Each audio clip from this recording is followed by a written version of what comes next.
नमस्कार, आप देख रहे हैं डेन न्यूज खबरें आप तक। मैं हूं आपके साथ शारदा झा। आप तमाम दर्शकों का स्वागत है। बुलेटिन की शुरुआत से पहले नजर डालते हैं आज की हेडलाइंस पर। हरलाखी में संदेहास्पद स्थिति में महिला का शव कमला नहर से बरामद। बिहार बदलाव यात्रा के तहत मधुबनी आए जनसुराज के सूत्रधार Prashant Kishor. MYN high school मैदान में जनसभा को किया संबोधित। सहरघाट में 8 सूत्री मांगों के समर्थन में स्वच्छता पर्यवेक्षक व स्वच्छता कर्मी संघ मधुबनी ने सरकार के खिलाफ किया गुस्से का इजहार। मधुबनी के नगर भवन में बिहार राज्य जीविका निधि 7 सहकारी संघ लिमिटेड का शुभारंभ। नरेंद्र मोदी ने 105 करोड़ रुपए की राशि का हस्तांतरण किया जीविका निधि में।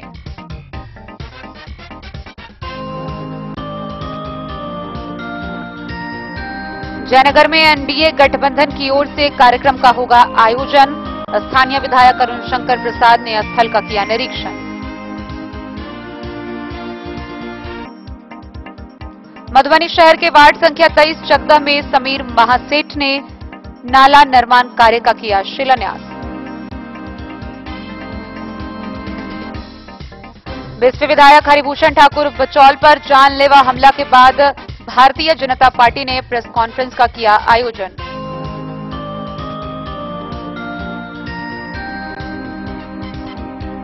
मधुबनी के शिवगंगा +2 उच्च विद्यालय में एक पेड़ मां के नाम कार्यक्रम का आयोजन। जिला पदाधिकारी ने किया वृक्षारोपण। खजौली CHC में प्रभारी चिकित्सा पदाधिकारी ने ANM के साथ की समीक्षात्मक बैठक। सभी कार्यक्रमों का 100% आच्छादन करने का दिया निर्देश।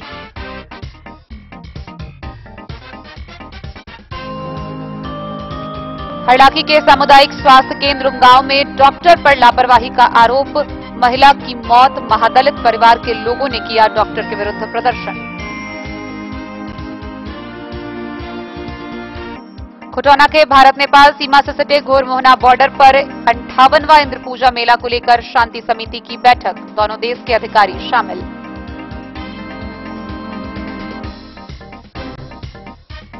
और 32 बेनीपट्टी विधानसभा में BLO सुपरवाइजर व डेटा एंट्री ऑपरेटर की हुई बैठक। मतदाता सूची के गहन पुनरीक्षण के तहत किए जाने वाले कार्यों को लेकर SDO ने दिए निर्देश।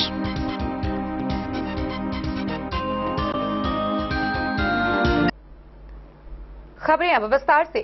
पहली बड़ी खबर हम आपको हरलाखी थाना क्षेत्र के बिटुहर गांव की बता रहे हैं, जहां कमला नहर से संदेहास्पद स्थिति में एक महिला का शव बरामद किया गया है। महिला की पहचान धनेश्वर मंडल की 30 वर्षीय पत्नी रिंकू देवी के रूप में की गई है। सुबह वह शौच के लिए घर से निकली थी, लेकिन जब वह 2 घंटे बाद भी नहीं लौटी तो उसके बड़े पुत्र ने अपने मामा को फोन किया और इसके बाद सोठ गांव से उसके परिजन पहुंचे।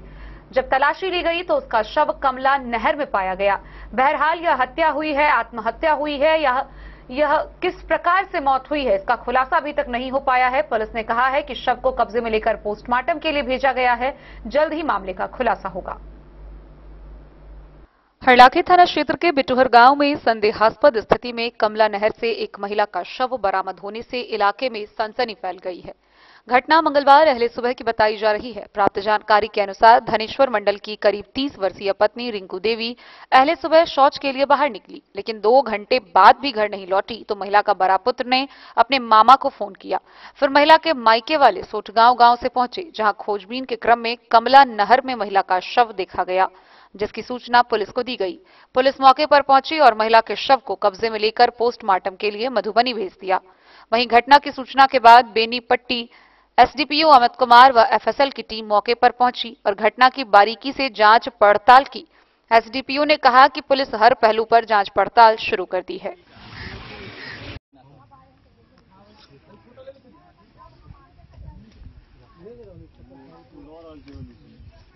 इस घटना के बारे में सर बताइए।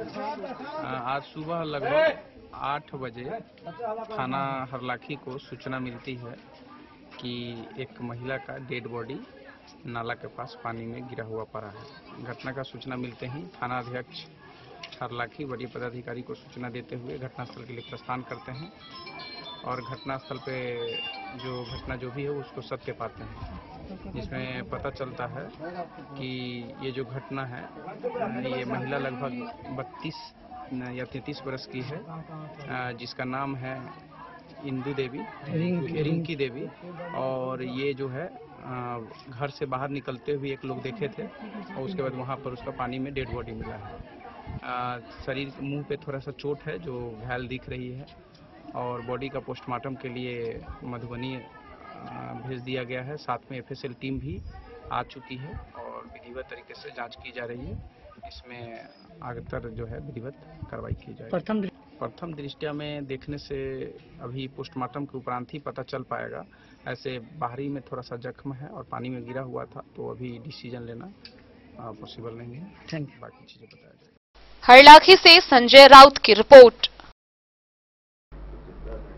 जनसुराज के सूत्रधार प्रशांत किशोर के द्वारा बिहार बदलाव यात्रा जारी है। इसी कड़ी में वह मधुबनी पहुंचे। मधुबनी के एम्बायन हाई स्कूल मैदान में उन्होंने उपस्थित लोगों को संबोधित किया। इस जनसभा के दौरान जहां उन्होंने केंद्र सरकार और राज्य सरकार पर जमकर निशाना साधा, वहीं कई बड़े वादे भी किए। जनसुराज के सूत्रधार प्रशांत किशोर अपनी बिहार बदलाव यात्रा के तहत लगातार अलग अलग जिलों और प्रखंडों में लोगों से संवाद कर रहे हैं और स्थानीय पत्रकारों से भी बात कर रहे हैं। इसी कड़ी में आज उन्होंने मधुबनी शहर के एम्बायन हाई स्कूल मैदान में आयोजित बिहार बदलाव सभा को संबोधित किया। प्रशांत किशोर ने मधुबनी में जनसभा को संबोधित करते हुए पीएम मोदी और राजद प्रमुख लालू प्रसाद यादव पर खासकर निशाना साधा। उन्होंने कहा कि मोदी का चेहरा देखकर वोट दिया तो चाय वाला प्रधानमंत्री बन गए। पीएम मोदी बिहार के लोगों का वोट लेकर और देश भर का पैसा लेकर अपने राज्य गुजरात में फैक्ट्री लगवा रहे हैं और बिहार के बच्चे गुजरात जाकर उन्हीं फैक्ट्रियों में 10-12 हजार रुपए के लिए मजदूरी कर रहे हैं। प्रशांत किशोर ने कहा कि बिहार के लोगों ने पीएम मोदी को मंदिर के लिए वोट दिया, वो बन गया। जाति के नाम पर वोट दिया तो नीतीश कुमार ने जाति गणना करा दिया। पीएम मोदी बिहार के लोगों का वोट लेकर और देश भर का पैसा लेकर अपने राज्य में फैक्ट्रियां लगवा रहे हैं। प्रशांत किशोर ने मधुबनी की जनता से बड़ा वादा करते हुए कहा, दिसंबर 2025 से बुजुर्गों को 2000 रुपए मासिक पेंशन, बच्चों को निजी स्कूलों में मुफ्त शिक्षा और युवाओं को बिहार में ही 10 से 12 हजार रुपए का रोजगार मिलने लगेगा। इसके अलावा प्रशांत किशोर ने बड़ा ऐलान करते हुए कहा कि इस साल बिहार की बदहाली की आखिरी दिवाली और छठ होगी। छठ के बाद मधुबनी के युवाओं को 10 से 12 हजार रुपए की मजदूरी करने के लिए अपना घर परिवार छोड़कर नहीं जाना पड़ेगा। थोड़ा सा समय का ध्यान रखते हुए 2 मिनट के अंदर में रोजगार देने की आप आइए पीछे खाली प्रशांत किशोर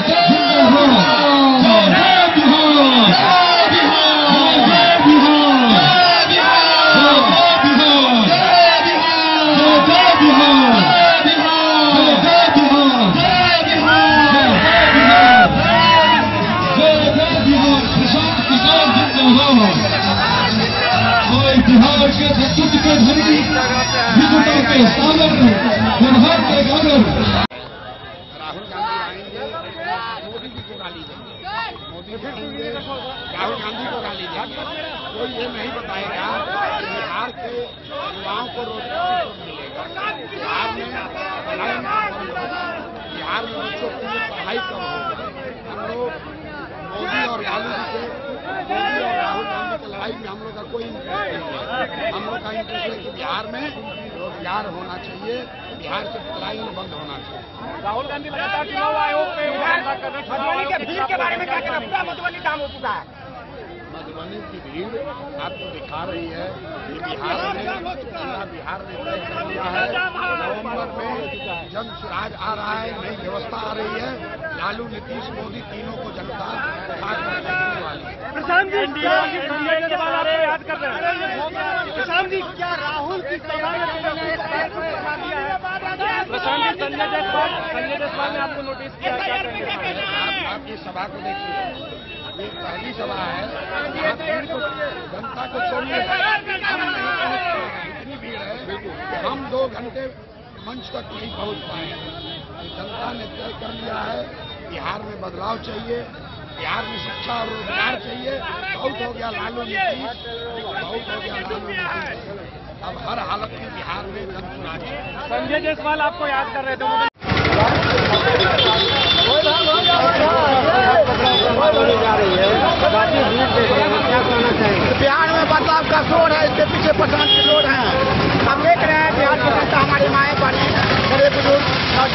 किसान सभी अपने इच्छा से जैसे लगता उत्साह है, कोई मेला है, जैसे 15 अगस्त 26 जनवरी को मनाते हैं, राष्ट्रीय पर्व मनाते हैं। इसी तरह हमारे लोग माए बने बड़े बुजुर्ग आप देखिए पैदल आए हम मधुबनी महाजाम चक्का जाम हो चुका है। इसमें देख रहे हैं बिहार इस बार सत्ता परिवर्तन होकर रहेगा और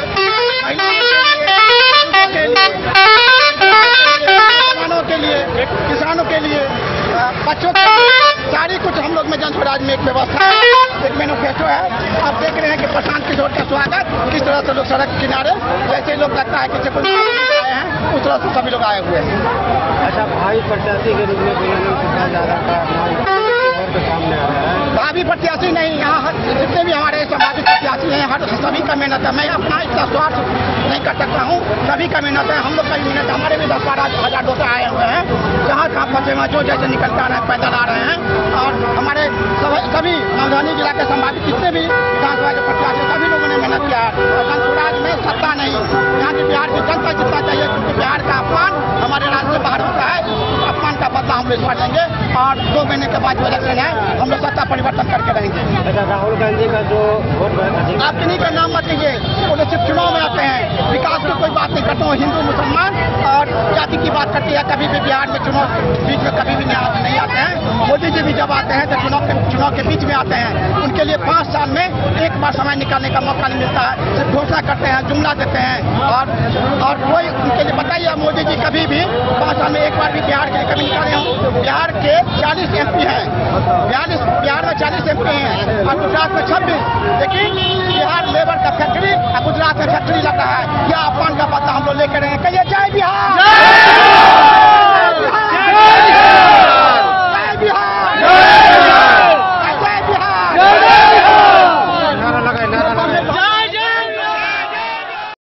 डन न्यूज के लिए प्रवीण कुमार झा की रिपोर्ट। मधवापुर प्रखंड के साहरघाट में स्वच्छता कर्मी एवं स्वच्छता पर्यवेक्षकों की बैठक हुई। इस दौरान स्वच्छता कर्मी एवं स्वच्छता पर्यवेक्षकों ने 8 सूत्री मांगों के समर्थन में सरकार के खिलाफ गुस्से का इजहार किया। मधवापुर प्रखंड के स्वच्छता कर्मियों व पर्यवेक्षकों की सभा साहरघाट में हुई। 8 सूत्री मांगों के समर्थन में स्वच्छता पर्यवेक्षक एवं स्वच्छता कर्मी संघ मधुबनी के पदाधिकारियों ने सरकार के खिलाफ गुस्से का इजहार किया। एक सप्ताह से चल रहा राज्यव्यापी हड़ताल के 7वें दिन मंगलवार को कार्यक्रम का आयोजन बाबा मस्तराम कुटी परिसर में हुआ। संगठन के जिला उपाध्यक्ष रोहित यादव ने कहा कि 1.5 साल से कर्मियों का मानदेय लंबित रखकर सरकार उन लोगों के साथ नाइंसाफी कर रही है। मानदेय बढ़ाने सहित 8 सूत्री मांगों का ज्ञापन सरकार के कई विधायक, सांसद और मंत्रियों को दे चुके, उसके बाद भी सरकार द्वारा सुधि नहीं ली जाने की बात उन्होंने कही। प्रखंड अध्यक्ष राम भरोस भारती ने कहा कि जब तक सरकार उनके लंबित मानदेय का भुगतान कर उनकी मांगों पर विचार करने का भरोसा उन्हें नहीं दिलाएगी, तब तक उन लोगों का आंदोलन जारी रहेगा। सुजीत कुमार सुमन, मुकेश कुमार मंडल, रुपेश कुमार कामत, आशा नारायण शाह, संतोष कुमार, पिंटू कुमार ने कार्यक्रम को संबोधित किया। इनको मेंशन करते हुए आप अपना जगह गंतव्य स्थान पकड़ ले, यत्र तत्र न घूमे। बताइए आज के कार्यक्रम के बारे में। आज का कार्यक्रम मधवापुर प्रखंड का तेरू पंचायत का जो स्वच्छता कर्मी स्वच्छता पर्यवेक्षक है उसका मीटिंग रखा गया। आज का जो कार्यक्रम है मधवापुर प्रखंड का जितना तेरू पंचायत का स्वच्छता कर्मी और स्वच्छता पर्यवेक्षक का संघ का एक मीटिंग बुलाया गया था, जिसमें आठ जो सूत्री मांगों है हम सरकार के साथ जो हड़ताल पे हम लोग 27 तारीख से उसके बारे में अवगत कराया गया स्वच्छता कर्मी को। कब तक हड़ताल चलेगी? अनिश्चित काल तक है, जब तक हमारी मांगे नहीं पूरी होगी। कितने दिनों से बंद है पेमेंट? हर पंचायत में, किसी पंचायत में 1.5 साल का है, 1.5 साल से है, किसी पंचायत में 2 साल से है, किसी में 6 महीने का है। तो मैं सारी पंचायत में सब समस्या है। आने वाले समय में चुनाव होना है बिहार विधानसभा का, अगर इसके पहले अगर सरकार आपकी मांग को पूरी नहीं करती है फिर क्या होगा? अगर हमारी सरकार हमारी बात मांग नहीं पूर्ति करते तो फिर संघ की ओर से फैसला लिया जाएगा तो हम लोग क्या करेंगे। अपना नाम बताइए। मेरा नाम राम भरोस भारती, प्रखंड अध्यक्ष मधवापुर, स्वच्छता पर्यवेक्षक स्वच्छता कर्मी संघ। ये क्या कार्यक्रम है आप लोगों का? हम लोग अभी अनिश्चितकालीन हड़ताल पर बैठे हुए हैं। हम लोग स्वच्छता पर्यवेक्षक एवं स्वच्छता कर्मी संघ कब से अनिश्चितकालीन हड़ताल? 27 तारीख से हम लोग अनिश्चितकालीन हड़ताल पे हैं। अच्छा, तो आज का क्या कार्यक्रम? आज हम लोग मधवापुर प्रखंड के जितने भी स्वच्छता पर्यवेक्षक और स्वच्छता कर्मी हैं उनको हम अपने हड़ताल के बारे में और अभी तक का जो अपडेट है पटना से उसके बारे में विस्तृत चर्चा करने यहाँ पर आए हुए थे। उसके लिए सभी मधवापुर प्रखंड के सभी पंचायत के स्वच्छता पर्यवेक्षक और स्वच्छता कर्मी यहाँ पर बैठे। कहाँ बैठे हुए हैं? यहाँ इस मंदिर परिसर में, कुटी परिसर में। किस जगह का क्या नाम है? ये मस्तराम कुटी पे बैठे हुए हैं। मस्तराम कुटी जी।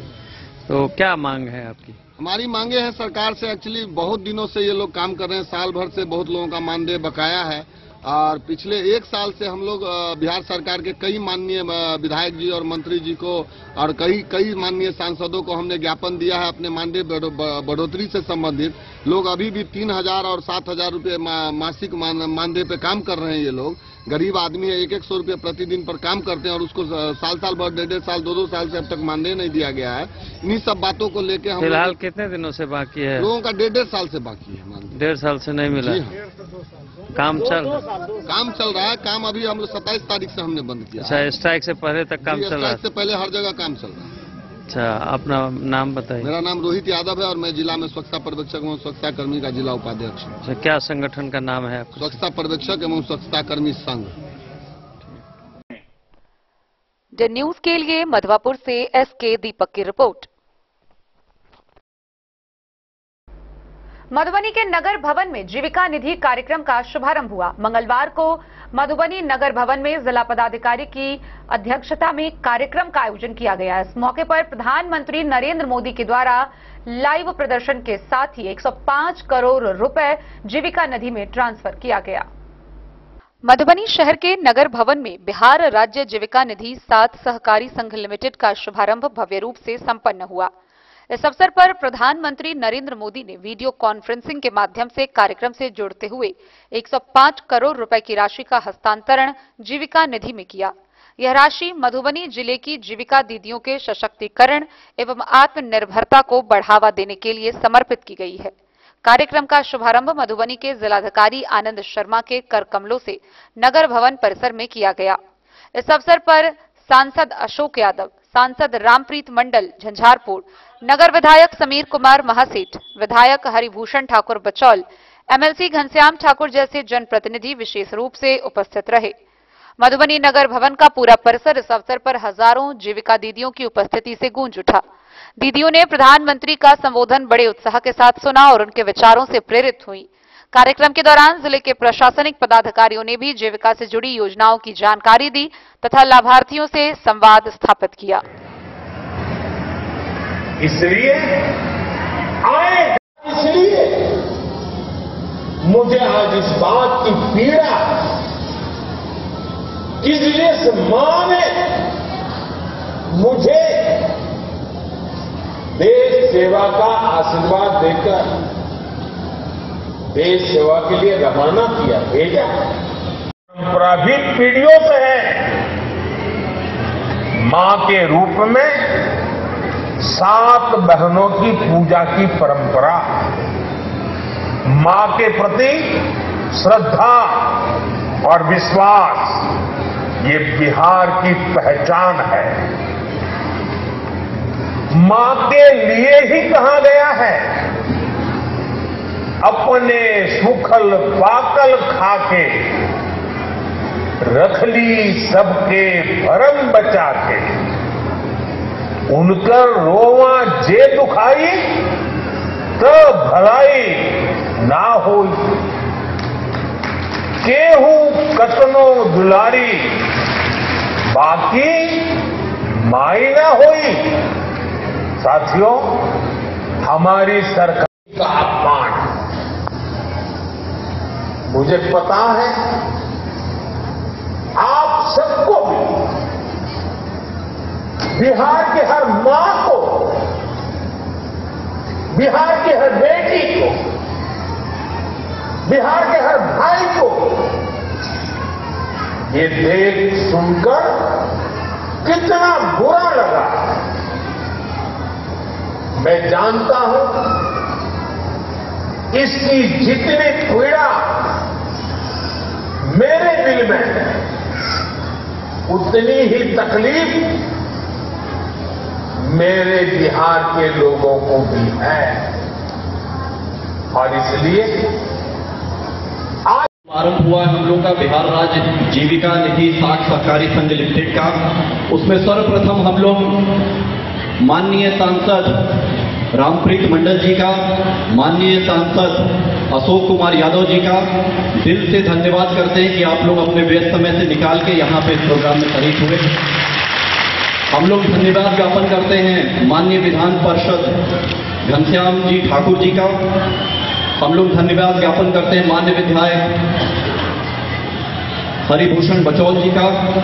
हम लोग धन्यवाद ज्ञापन करते हैं माननीय विधायक समीर कुमार महासेठ जी का और सभी सम्मानित जनप्रतिनिधिगण, अति विशिष्ट गणमान्य मधुबनी जिला की आए हुए जनतागण, पत्रकार बंधुओं और सबसे महत्वपूर्ण और साथ ही साथ यहाँ पे इस पूरे कार्यक्रम को मजबूती से उतारने के लिए मेरे टीम के साथी डीडीसी साहब, डीटीएम जीविका और उनकी पूरी टीम और मेरी टीम के जितने लोग यहाँ पे मौजूद हैं सभी लोग, और सबसे महत्वपूर्ण यहाँ पे दूर दूर से आई हुई पूरे मधुबनी जिला की जितनी भी जीविका की दीदियां यहाँ पे आई हैं, उन सभी का मैं जिला पदाधिकारी का नाते दिल से अभिनंदन और इस्तेमाल करता हूँ। आप सभी का आज बहुत ही अच्छा और महत्वपूर्ण दिन है। हम लोग ने माननीय प्रधानमंत्री महोदय का, माननीय मुख्यमंत्री महोदय का, माननीय उप मुख्यमंत्री महोदय का सभी का संबोधन सुने और आज ये बहुत महत्वपूर्ण दिन है कि आपको जो एक बैंक के रूप में कार्य करने का मौका मिल रहा है और लगातार जो आप एसएचजी के रूप में स्वावलंबी होकर कार्य कर रही हैं, वह एक बहुत ही अच्छी चीज है। मेरी तरफ से जिला पदाधिकारी के नाते बस आपके लिए बस ये दो ही बिंदु रहेगा इसमें कि जो यह राशि आपको मिले, इस राशि से आप जिस भी चीज में अच्छी हैं, अगर आप अचार बनाने में आपका कोर कॉम्पिटेंसी है, पापड़ बनाने में है, अन्य कोई मधुबनी पेंटिंग करने में, जिस भी चीज में आपके संगठन की मजबूती है, आप उस पर काम करिए और इस राशि को जो खर्च करेंगी उससे जो कमाई होगी उसका जो प्रिंसिपल अमाउंट है फिर उसी आप अपने बिजनेस में खर्च करिए ताकि आपका ये बिजनेस लगातार बढ़ता रहे और उसके प्रॉफिट की राशि को आप अपने बीच में इसको विस्तृत बांटते रहिए। इस ध्येय से आप करते रहेंगे, एक दिन ये पक्की बात है कि ना कि मधुबनी जिला में आप में से कोई संगठन अपितु पूरे बिहार में, जबकि पूरे देश में सबसे मजबूत संगठन के रूप में उभर के सामने आएगा। यही मेरी शुभकामना है। धन्यवाद। जन न्यूज के लिए प्रवीण कुमार झा की रिपोर्ट।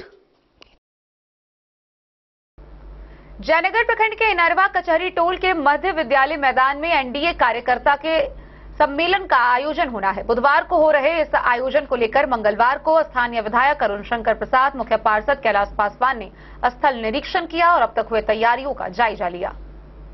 जयनगर प्रखंड के दिवधा दक्षिणी पंचायत के नरवा कचहरी टोल मध्य विद्यालय मैदान में बुधवार को एनडीए गठबंधन की ओर से आयोजित कार्यक्रम की तैयारी को लेकर बैठक मंगलवार को स्थानीय विधायक अरुण शंकर प्रसाद व जदयू वरिष्ठ नेता सह मुख्य पार्षद कैलाश पासवान समेत अन्य एनडीए गठबंधन कार्यकर्ताओं ने कार्यक्रम स्थल का निरीक्षण किया।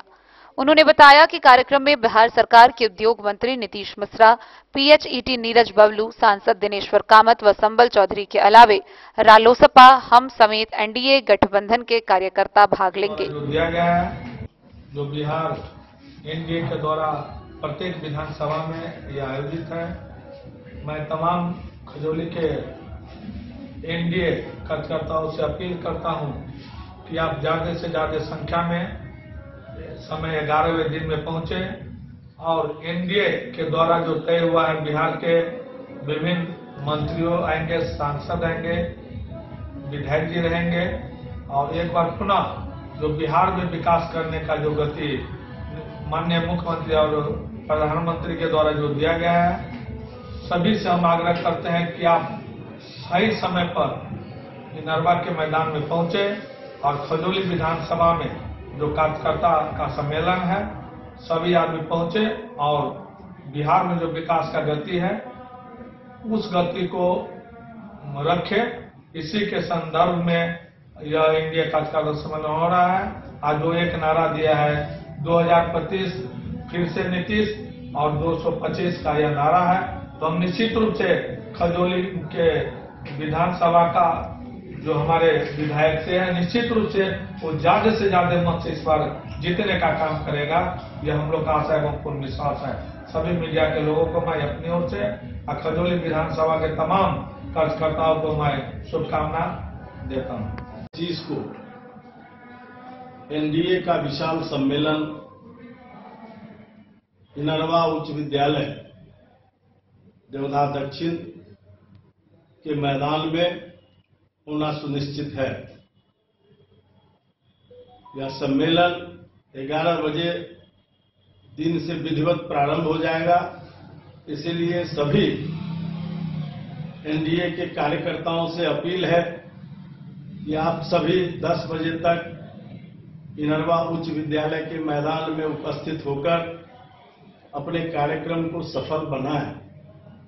इस अवसर पर एनडीए के सभी जिला अध्यक्ष, सभी पार्टी के प्रदेश के वरिष्ठ नेता गण इसमें भाग लेंगे और ये सम्मेलन अपने समय से 11 बजे कल प्रारंभ होकर दिन के 3 बजे तक चलना तय है। और इस सम्मेलन का मुख्य उद्देश्य है कि एनडीए के सभी घटक दलों के अंदर बूथ स्तर तक के जो कार्यकर्ता हैं उनके बीच पूरी तरह से समन्वय स्थापित हो जाए और इसी समन्वय के दृष्टि से ये कार्यक्रम प्रत्येक विधानसभा में बिहार के हो रहा है। पहले चरण में बिहार के सभी जिलों में एनडीए का कार्यकर्ता सम्मेलन संपन्न हुआ और अब वो सम्मेलन बिहार के सभी विधानसभाओं में चल रहा है। और इस सम्मेलन के कारण जो एनडीए के कार्यकर्ताओं में एक गति आएगी, उस गति के कारण हम बिहार में 2/3 से ज्यादा सीट जीतकर अपनी सरकार बनाएंगे। और जिस तरह से बिहार में विकास का काम हुआ है तेज गति से, डबल इंजन की सरकार में लगातार विकास की बौछार हो रही है। न केवल एक पंचायत बल्कि सभी पंचायतों में आधारभूत संरचनाओं से लेकर सिंचाई की सुविधाओं से लेकर बिजली से लेकर प्रधानमंत्री आवास से लेकर शौचालय तक और रोजगार देने का जो एक बड़ा मुद्दा था उसमें भी काफी रोजगार दिया गया है। TR3, TR4, TR2 में शिक्षकों की लगातार बहाली हुई है और कई विभागों में बहाली का काम लगातार हुआ है, आगे भी चल रहा है। और खास करके माताओं के लिए, महिलाओं के लिए जिस प्रकार से सरकार ने महिला सशक्तिकरण का काम किया है वो अद्भुत मिसाल है इस बिहार में। आज भी भारत के यशस्वी प्रधानमंत्री आदरणीय नरेंद्र मोदी जी और आदरणीय नीतीश कुमार जी ने मिलकर 105 करोड़ की राशि बिहार के बैंकों में हस्तांतरित करने का काम किया है, जो एक बड़ा मील का पत्थर साबित होगा महिला सशक्तिकरण में। और प्रत्येक परिवार के एक बेरोजगार महिला को 10,000 रुपए की राशि उनको काम के लिए दिए जाएंगे। और अगर उस काम को उन्होंने ठीक ढंग से संचालित रखा तो 6 महीने के बाद असेसमेंट के बाद उनको 2 लाख रुपए की पूंजी दी जाएगी उनके खाते में सीधे। कार्यक्रम में मुख्य रूप से श्री नीतीश मिश्रा जी जो बिहार सरकार के उद्योग मंत्री हैं, श्री नीरज बबलू जो PhD मंत्री हैं, माननीय सांसद दिलेश्वर कामत जी, माननीय सांसद शांभवी चौधरी जी, हम और रालोसपा के नेता सब शामिल होंगे। अभी हमारे सांसद भी, उन्होंने भी। तो इस प्रकार से जिला और प्रदेश के 5 दल के एनडीए के सभी घटक दल के नेता उसमें भागीदारी देंगे। ये मुझे विश्वास है कि ये एनडीए का सम्मेलन एक सफल कार्यक्रम के रूप में इस खजौली विधानसभा में होगा, जो इस खजौली विधानसभा में एनडीए को जीत दिलाने के लिए मुझे लगता है कि वो मील का पत्थर साबित। डेन न्यूज के लिए जयनगर से मोहम्मद अली की रिपोर्ट। मधुबनी शहर के वार्ड नंबर 23 चकदह में सड़क व नाला निर्माण कार्य का शिलान्यास किया गया।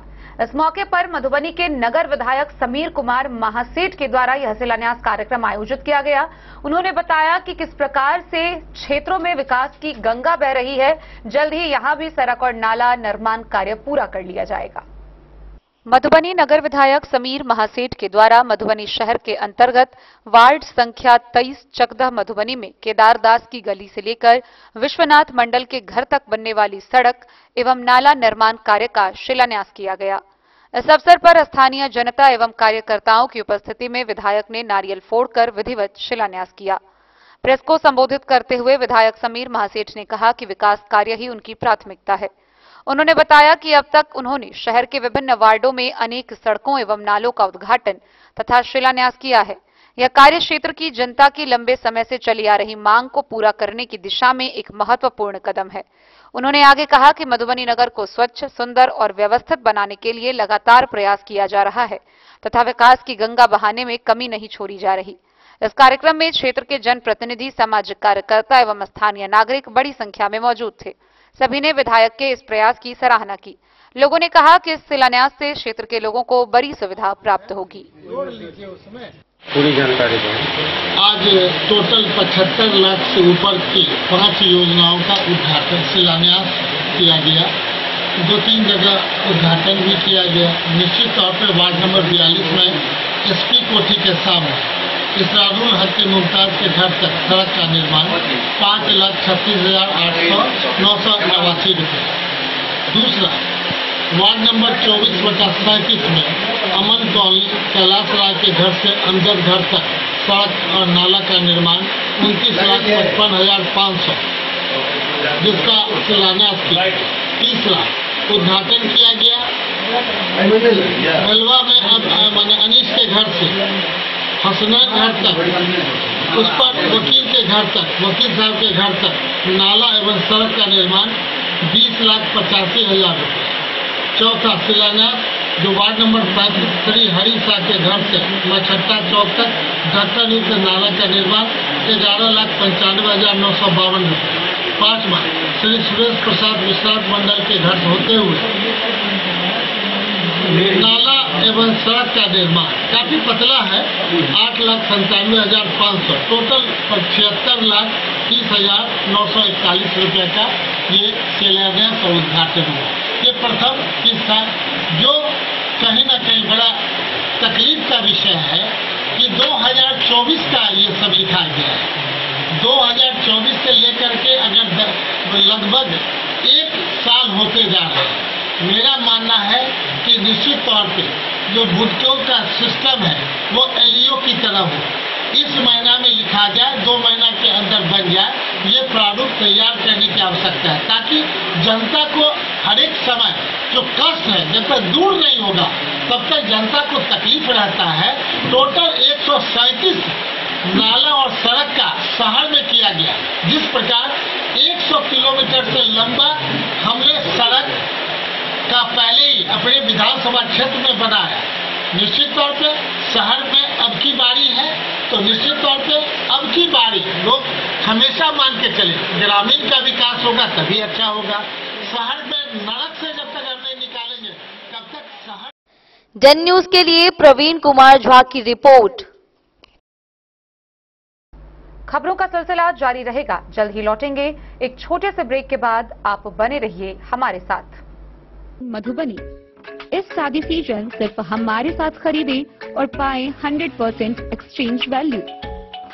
आप सोने, चांदी या हीरे के आभूषणों की तलाश में हैं, तो हमारे ज्वेलरी शॉप में मिलेंगे आपको हर तरह के आभूषण बेहद किफायती दामों पर। हर अवसर के लिए आभूषण आपके बजट में। लाल बाबू प्रसाद एंड सन्स, संकट चौक बैंक ऑफ इंडिया के बगल में मधुबनी। नए और शानदार स्टॉक के साथ अब हर रिश्ते को करे और भी सुंदर। लाल बाबू प्रसाद एंड सन्स, संकट चौक, बैंक ऑफ इंडिया के बगल में मधुबनी। हमारे सभी गोल्ड ज्वेलरी शॉप पर HUID है मौजूद।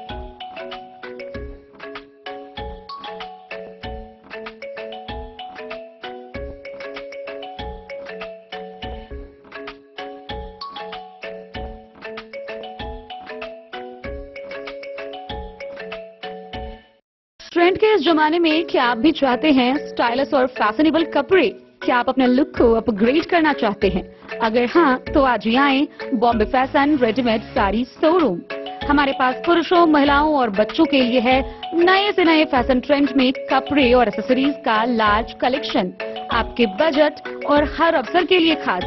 चाहे काम के लिए हो नए आउटफिट की तलाश, या पार्टी के लिए ड्रेस, या किसी खास अवसर के लिए सूट, सलवार और साड़ी, हमारे पास है हर एक ब्रांड। क्रिम्सन क्लब, मुफ्ती, टर्टल और किलर के SIS स्टोर्स। इसके अलावा रेमंड, स्पार्की, जॉकी, लक्ष्मीपति, मान्यवर, ब्लैकबेरी, नवाब पार्कर जैसे बड़े ब्रांड। तो देर किस बात की, आज ही आए बॉम्बे फैशन साड़ी एवं रेडीमेड शोरूम। हमारा पता है महिला कॉलेज रोड, मधुबनी।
लाल बाबू ज्वेलर।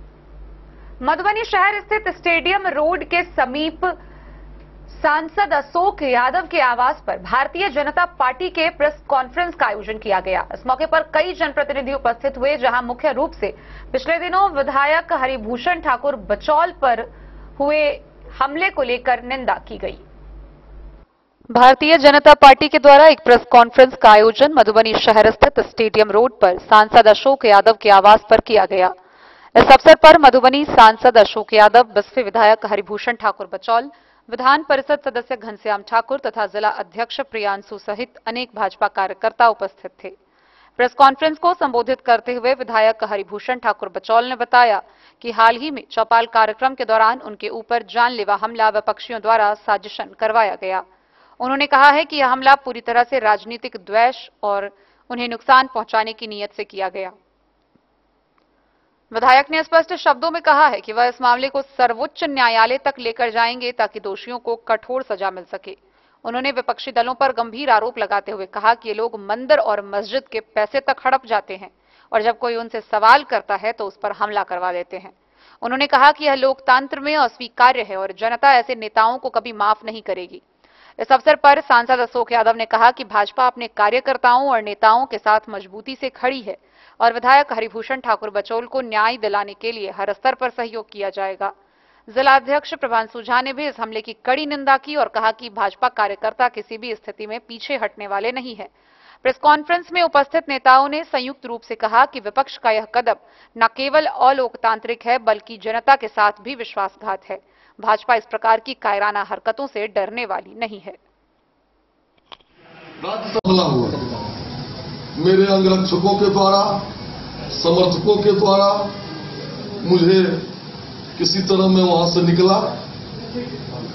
इसका कारण है कि कल्याण जी एक पत्रकार हैं प्रभात खबर के, वो हमको बार बार सूचना दिए कि प्रभात खबर का चौपाल लगने वाला है, फैयाज साहब या आसिफ साहब भी रहेंगे और अन्य पार्टी के लोग रहेंगे रहीका चौक पर। 3 बजे से प्रोग्राम है, आप आ जाइए। मैं पहुंच गया। 2-2 मिनट लोग जब बोले, हमारा 2 मिनट का जब आप बात सुनिएगा, उसी बीच में वो हंगामा हुआ, उस पर मैं बाद में आऊंगा। लेकिन ये हमला मुझ पर क्यों हुआ? मैं राज्यसभा सांसद और 10 साल के पूर्व विधायक फैयाज अहमद से 4 सवाल पूछ रहा हूं विगत 3 महीनों से कि बिस्फी में आप 10 साल विधायक थे, तो अपने 10 साल के ऐच्छिक कोष, विधायक ऐच्छिक कोष की सूची जारी करें। दूसरा, सभी प्राइवेट स्कूल में 25% बच्चे को बीपीएल परिवार को मुफ्त पढ़ाना है, उसकी सूची जारी करें। तीसरा, राम जानकी मंदिर तिवारी पोखर क्या जो जमीन ले लिए हैं, उनका परिवार सब मिला के ज्यादा अपने नाम पर 5 एकड़, उसका भी आप जवाब दीजिए। और एक सवाल और मैं पूछता था उनसे कि वो कहते थे कि जब जीत के आए राज्यसभा सदस्य बन के, तो अल्लाह की मेहरबानी से मैं बना हूँ राज्यसभा। तो मैंने उन दिनों सोशल मीडिया में काउंटर किया कि नहीं, इसमें आप लालू जी और तेजस्वी जी के बल पर आए। ये 4 सवाल से टलमला करके उनके पुत्र ने, आसिफ अहमद ने मुझ पर हमला करवाया, जानलेवा हमला करवाया।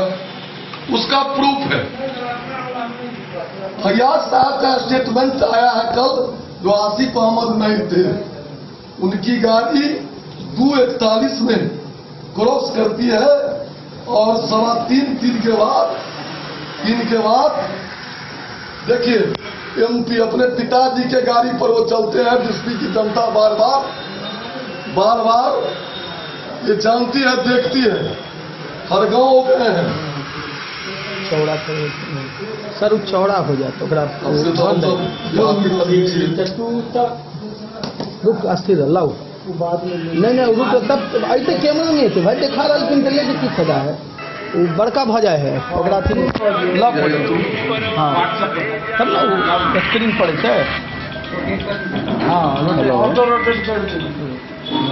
वो वहाँ पे पहुँच गए ना हनुमान मंदिर, उससे आगे बीजेपी का 2-3 गो गाड़ी होगा, उसके अंदर आइए बस रोडे पे। हाँ हाँ हाँ हाँ कॉन्फ्रेंस शुरू हो गया। रोटेट कर दियो ना, कॉन्फ्रेंस चालू है। आइए आइए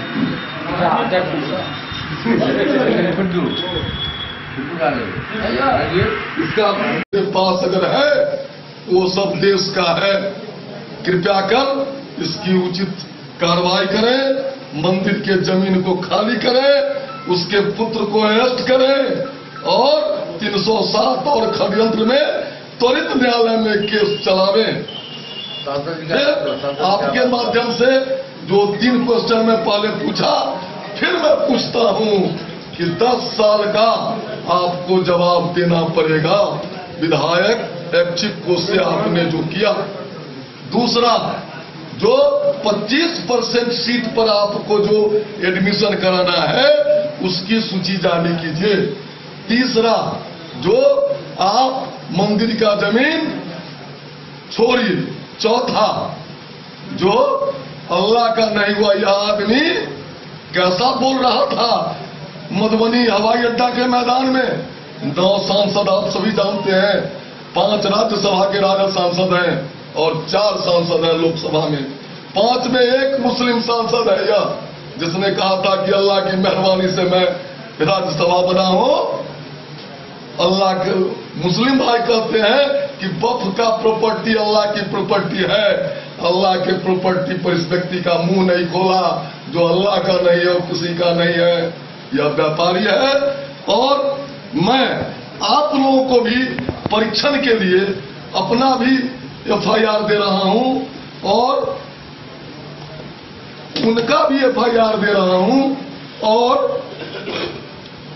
मंदिर का जमीन जो उन्होंने लिया है, उसका खाता खेतरा रकबा प्रधानमंत्री कार्यालय से जो पत्राचार हुआ है, CO, मैं प्रशासनिक पदाधिकारी से भी कहता हूं कि सही में धन में ताकत है।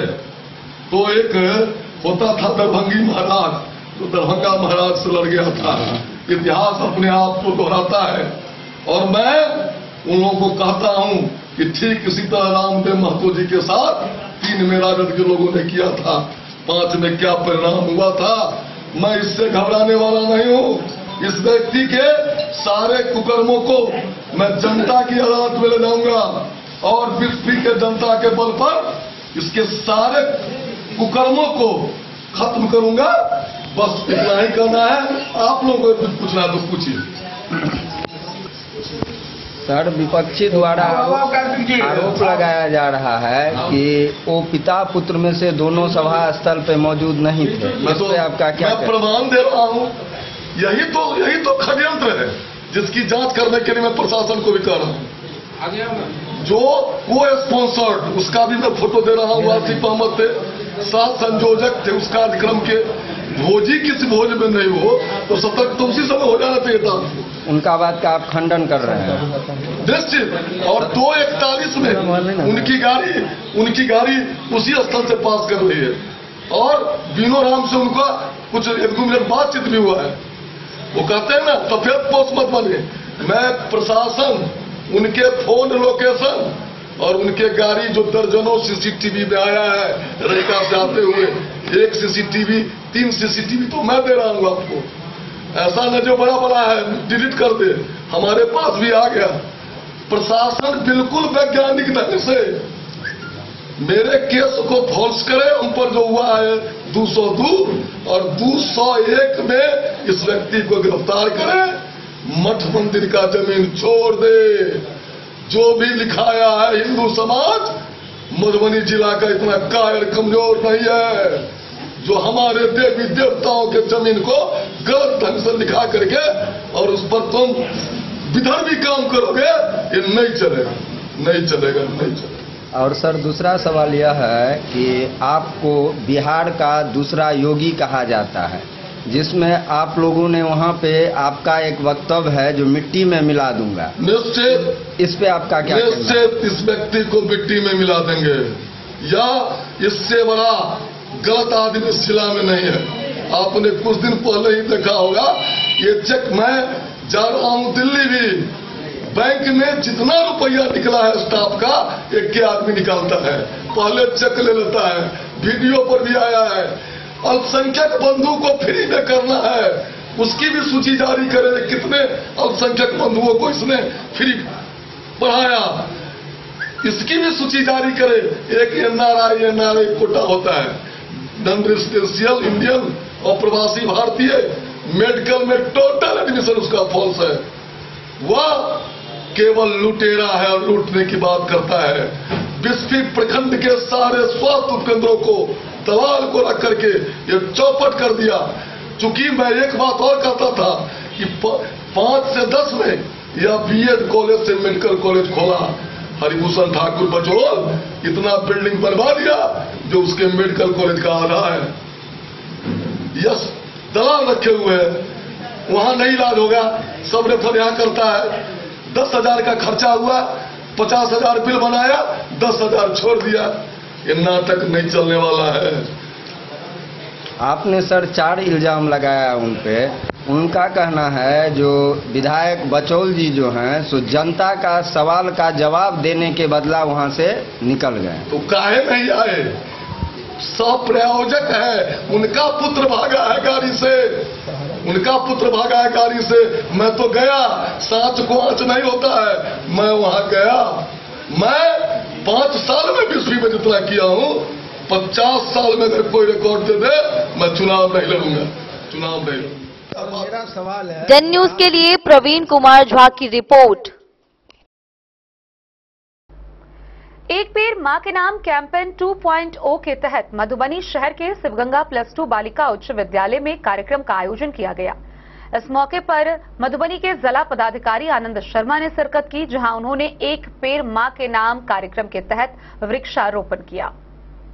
मधुबनी के जिला पदाधिकारी आनंद शर्मा के द्वारा शिवगंगा +2 उच्च विद्यालय के प्रांगण में एक पेड़ मां के नाम के तहत पौधा लगाया गया। एवं स्कूली बच्चों के बीच पौधे के महत्व पर प्रकाश डाला गया। साथ ही प्रेस को जानकारी देते हुए कहा कि पौधा जीवन में काफी महत्वपूर्ण है। हमें सांस लेने के लिए वातावरण स्वच्छ मिलना जरूरी है। मनुष्य को सही ऑक्सीजन पहुंचाने में पौधे का अमूल्य योगदान रहा है, इसलिए हर व्यक्ति अधिक से अधिक पौधा लगाए और वातावरण को स्वच्छ बनाए। ये एक अभियान के रूप में माँ के नाम का ये पूरा अभियान चल रहा है हम लोगों का पूरे देश में, पूरे राज्य में, इसी के तर्ज पे हमारे जिला में भी चल रहा है। और ये बहुत महत्वपूर्ण है कि हम सभी इतना ज़्यादा से ज़्यादा पौधारोपण करें, इतना ही हमारे लिए अच्छा है। सिर्फ हमारे अपने लिए नहीं, आने वाली पीढ़ियों के लिए भी, क्योंकि जितनी भी चीज़ें महत्वपूर्ण हमको जीवन में प्राप्त होती है जिसमें उसमें पौधे का बहुत बड़ा उपयोग है। हमारा जीवन जो चलता है ऑक्सीजन के थ्रू, वो हमें पौधे से मिलता है। हमारा जो पूरा खान पान है वो पौधों पे डिपेंडेंट है। हमारे पूरे वातावरण पर्यावरण को संरक्षण करने का कार्य पौधे करते हैं। तो यदि हम लोग लगातार जिस रफ्तार से विकास करते हैं उसी रफ्तार से पौधारोपण करते रहेंगे, तभी आने वाली पीढ़ी के लिए हम लोग एक आइडियल सोसाइटी का निर्माण कर सकते हैं, उसको कर सकते हैं। तो उसी तर्ज पे मधुबनी जिला प्रशासन भी लगातार इस अभियान को करता रहता है और उसी कड़ी में आज फिर पौधा लगाया गया। मधुबनी से फिरोज आलम की रिपोर्ट। खजौली प्रखंड में खजौली सीएचसी के चिकित्सा प्रभारी ज्योतिन्द्र नारायण ने उप स्वास्थ्य केंद्र के एएनएम के साथ बैठक की। इस दौरान उन्होंने सभी कार्यक्रमों का 100% आच्छादन करने का निर्देश दिया। सामुदायिक स्वास्थ्य केंद्र खजौली के सभागार में मंगलवार को प्रभारी चिकित्सा पदाधिकारी डॉक्टर ज्योतिन्द्र नारायण ने एएनएम के साथ समीक्षात्मक बैठक की, जिसमें सीएचसी में संचालित कार्यक्रम की बिंदुवार समीक्षा की गई। कई आवश्यक दिशा निर्देश दिए गए। सभी एएनएम को टारगेट के तहत क्षेत्र की उपलब्धि हासिल करने को कहा गया। इस क्रम में पिछले महीने अगस्त 2025 के मासिक रिपोर्ट की समीक्षा की गई। सभी एएसएम को स्वास्थ्य उपकेंद्र का ओपीडी भव्या पोर्टल के माध्यम से चलाने को कहा गया। साथ ही विभाग द्वारा संचालित सभी कार्यक्रम का 100% आच्छादन करने को कहा गया। बिलो 5 वाले उप स्वास्थ्य केंद्र के एएनएम को स्पष्टीकरण पूछते हुए कार्रवाई के लिए वरीय पदाधिकारी को प्रतिवेदित कर देने की बात कही। मौके पर प्रभारी चिकित्सा पदाधिकारी doctor Jyotindra Narayan, health manager Archana Bhatt, BMC UNICEF Kalicharan Jha, BMC Rajan Prasad समेत कई लोग उपस्थित रहे। खजौली से सुधांशु ठाकुर की रिपोर्ट। हरलाखी प्रखंड से एक बड़ी खबर सामने आ रही है, जहां स्वास्थ्य केंद्र गांव में डॉक्टर पर आरोप लगाया गया है कि डॉक्टर की लापरवाही से एक महिला की मौत हो गई। महिला फुलहर गांव की बताई जा रही है, जो कि एक प्रसूता थी। वह मौके पर पहुंची, लेकिन इलाज के दौरान उसके नस फट जाने से खून का स्राव बहुत अधिक होने की बात बताई जा रही है, जिसके बाद डॉक्टर के द्वारा उसे रेफर कर दिया गया, लेकिन रास्ते में ही उसने दम तोड़ दिया। इस घटना के बाद महादलित परिवार के लोगों ने जमकर अस्पताल पहुंचकर विरोध प्रदर्शन किया। उन्होंने साफ तौर पर डॉक्टर पर पूरा आरोप लगाया है। वहीं दूसरी तरफ चिकित्सक का कहना है कि सभी आरोप निराधार हैं। आइए हम आपको दिखाते हैं ये पूरी खबर विस्तार से। हरलाखी प्रखंड क्षेत्र के सामुदायिक स्वास्थ्य केंद्र उमगांव के डॉक्टर पर लापरवाही का आरोप लगाया है। दरअसल फुलहर गांव की एक महिला की मौत के बाद गांव के महादलित परिवार के लोगों ने रोषपूर्ण प्रदर्शन करते हुए अस्पताल के डॉक्टर के विरुद्ध गंभीर आरोप लगाया है। रोषपूर्ण प्रदर्शन में शामिल महिलाओं और पुरुषों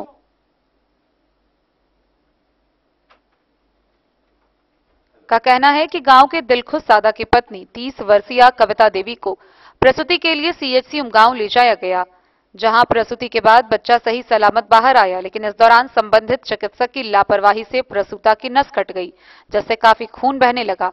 फिर मौके पर मौजूद आशा कार्यकर्ता भी भाग गई। आनन फानन में अस्पताल के डॉक्टर ने उसे रेफर कर दिया, लेकिन खून अत्यधिक मात्रा में बहने के कारण महिला की मौत रास्ते में ही हो गई। परिजनों का यह भी आरोप है कि ऑपरेशन व इलाज के नाम पर डॉक्टर ने 4000 रुपए भी लिए। इस संबंध में सीएचसी प्रभारी लीलेश कुमार ने बताया कि लगाए गए सभी आरोप निराधार हैं।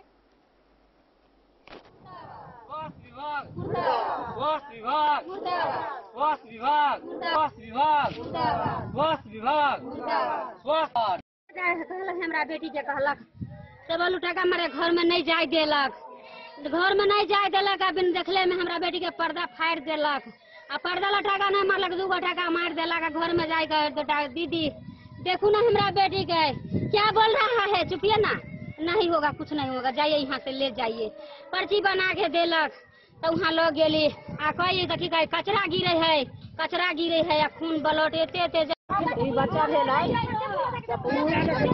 मारे हम कहली कि से अथी कागज के सुइया अथी निशा के सुइया देने छीन मिलाई के मारी ब्लेड से डॉक्टर निया अब बुआ तो भ गेल रहा।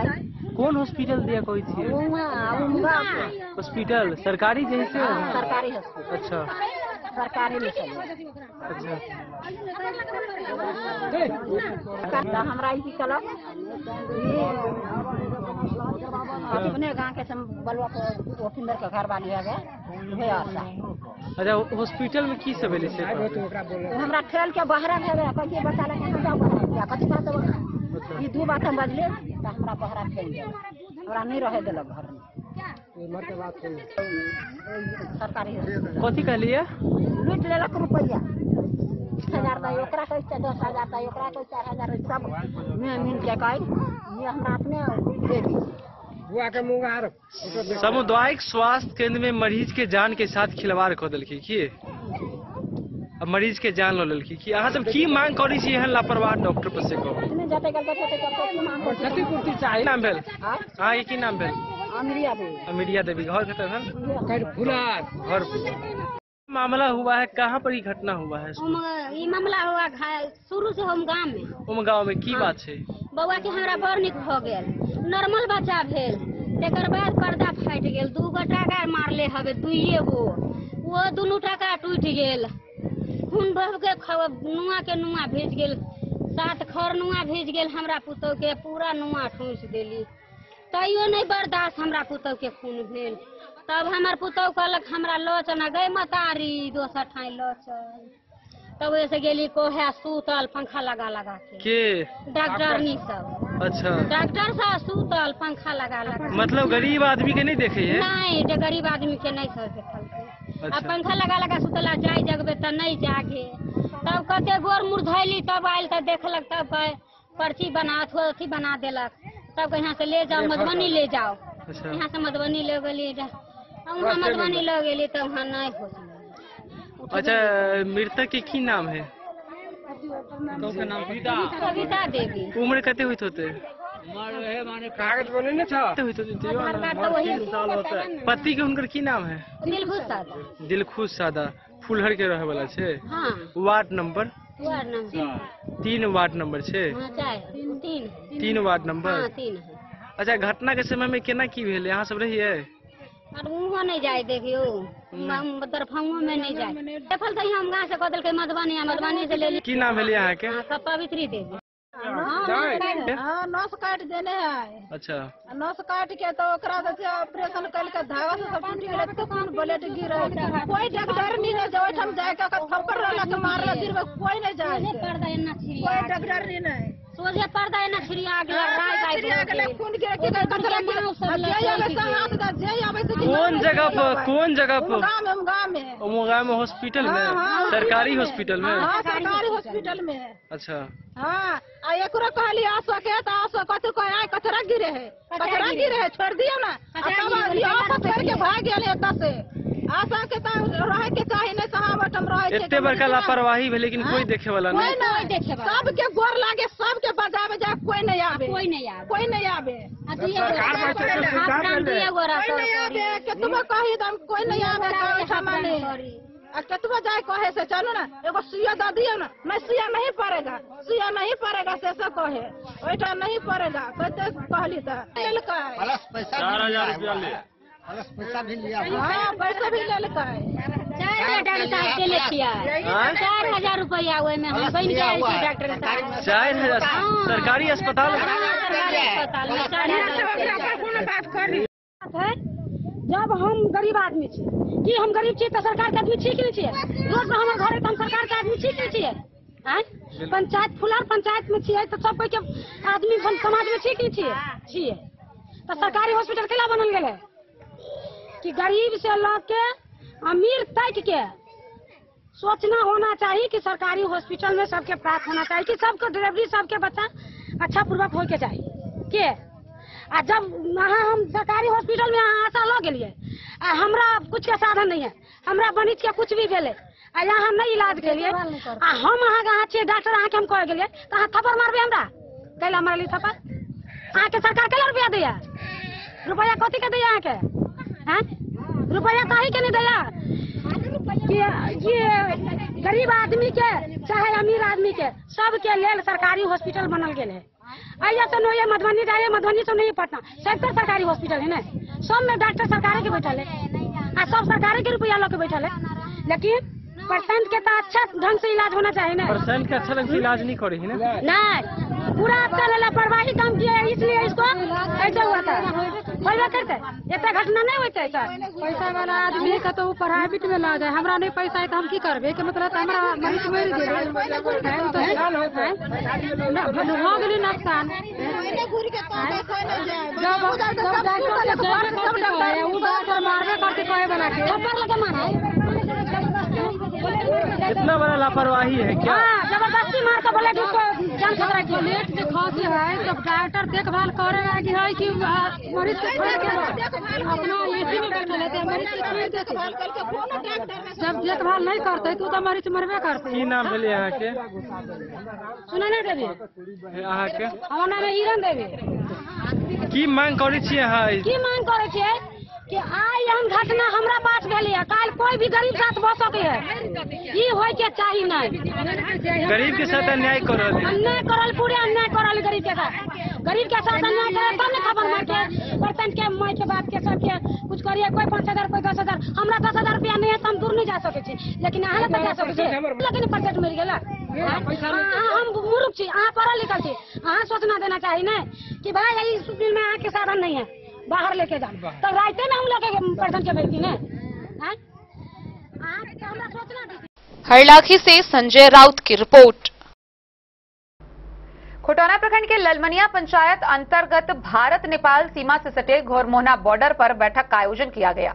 गौरतलब हो कि हर वर्ष की तरह इस बार भी 58वां इंद्र पूजा महोत्सव का आयोजन किया जाना है, जिसको लेकर दोनों देशों के अधिकारियों ने बैठक की।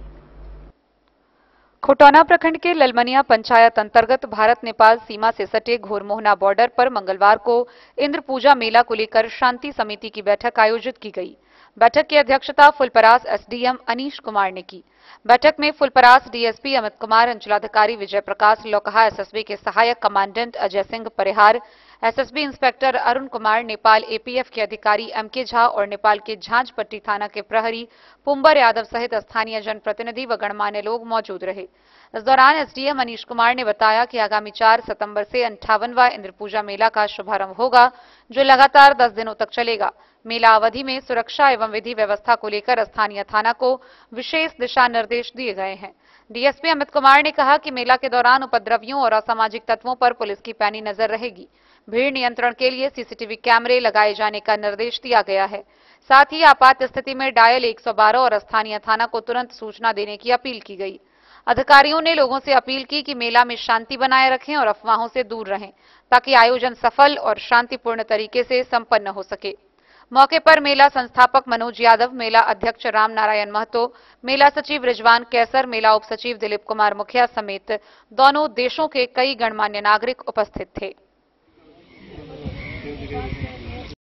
जैसे कि सर आज जो है बैठक हुई है इंद्र पूजा मेला को लेकर के, और दोनों मुल्क है, दोनों देश हैं, उनके तमाम अधिकारी और यहाँ के भी मौजूद थे। क्या कुछ बैठक में चर्चा की गई? देखिए, जैसा कि यहाँ के जनप्रतिनिधि द्वारा बताया गया है कि ये 58वां बार यहाँ इंद्र पूजा मनाया जाएगा, उसी को लेकर के ये बैठक था। बैठक में मेनली दोनों तरफ के 5-5 गांव, मतलब नेपाल के भी 5 गांव और यहाँ के भी 5 गांव इन्वॉल्व रहते हैं। तो मेनली बैठक हम लोग इसलिए किए हैं कि शांति पूर्वक, मतलब बिना किसी कुछ भी उलझन के पूजा अच्छे से हो जाए, उसको लेकर के बैठक किए हैं। और इन लोगों का है कि हम लोग की तरफ से बल रहे, तो अपना थाना का भी बल रहेगा, एसएसबी के भी लोग हैं वहाँ से भी बल रहेगा, तो उधर से सुरक्षा रहेगा।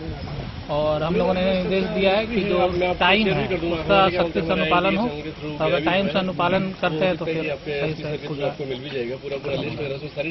बोला जाए सर।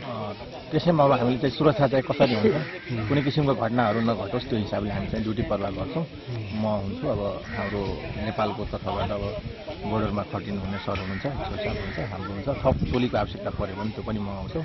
यसलाई चाहिँ कसरी हुन्छ राम्रो वातावरणमा चाहिँ सम्पन्न गराउने गर्छौँ, त्यसमा चाहिँ हामी खट्छौँ। अब जो है इंद्र मेला का यहाँ पर आयोजन होने वाला है, तो बैठक हुई थी आज। आप नेपाल के प्रहरी की तरफ से आए हैं, क्या कुछ बातें हुई है और आपकी तरफ से क्या कुछ दिशा निर्देश रहेगा, तमाम जो गतिविधियां रहेगी उन पर? गतिविधियां तो मेला जुन अभी लग रहा है, आगे समाज जो लगा रहा है उसमें तो हम आप जो भाषा है उससे कंफर्टेबल है बात कीजिए, मैथिली या नेपाली कोई भी बात कर सकते हैं। नेपाली में भी चले। हाँ, कोई नहीं।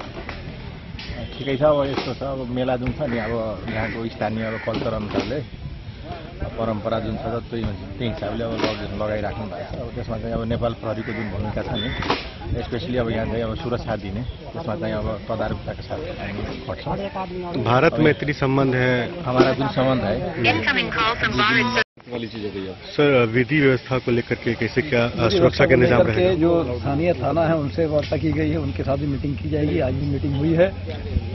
60 वर्षों से तरफ तरीके से शांतिपूर्ण तरीके से होता आया, इस बार भी शांतिपूर्ण तरीके से होगा। जो डिप्लॉयमेंट करना है हम लोग करेंगे। सर, जैसे कि नेपाल बॉर्डर है और ये इंडिया सीमा के सटी हुई ही पूजा होता है, मेला होता है, तो ऐसे में क्या कुछ तैयारियां हो रही है प्रशासन की तरफ से? बिल्कुल, क्रॉस बॉर्डर दोनों तरफ से क्या तैयारियां की जानी है, लेकिन के जो शॉप्स है उधर उनको थोड़ा और शिफ्ट किया जाना है, उनके टाइमिंग्स को रेगुलेट किया जाना है। जो उस तरह के युवक है उन पर नजर रखनी है। स्थानीय लोगों का समर्थन रहता है। 60 सालों से जैसे हमने कहा कि हो रहा है, लगभग होता चला आ रहा है। इस बार भी शांतिपूर्ण तरीके से होगा। लोकल्स की इन्वॉल्वमेंट रहती है, उनके वॉलंटियर्स होते हैं, हमारे फोर्सेस रहेंगे और थाना की समस्या पड़ेगी। कहा जाता है कि इस ऐतिहासिक मेला में दोनों जो है समुदाय के लोग हैं, हिंदू मुस्लिम, बिल्कुल है। और एसएसबी के फोर्सेस रहते हैं, अफसर्स रहते हैं, हमारे रहते हैं। दोनों समुदायों के बीच पहले भी कुछ दिन पहले भी यहाँ बड़ा मेला हुआ था, हर वर्ष होता है। उसी वजह से इंद्र पूजा मेला का बैठक हुआ है और क्या कुछ दिशा निर्देश दी गई है पदाधिकारियों के द्वारा? देखिए, घुरमोना, कुसंडी, मेन्हा, रियाही बॉर्डर, घुरमोना बॉर्डर पर इंद्र पूजा आज से 58 साल मनाया जाएगा, जिसमें यहाँ दोनों समुदाय के लोग मिलजुल करके, एक साथ होकर के, कंधे से कंधे मिला करके और भाईचारे के साथ इंद्र पूजा मनाया जाता है घुरमोना कुसंडी बॉर्डर के प्रांगण में।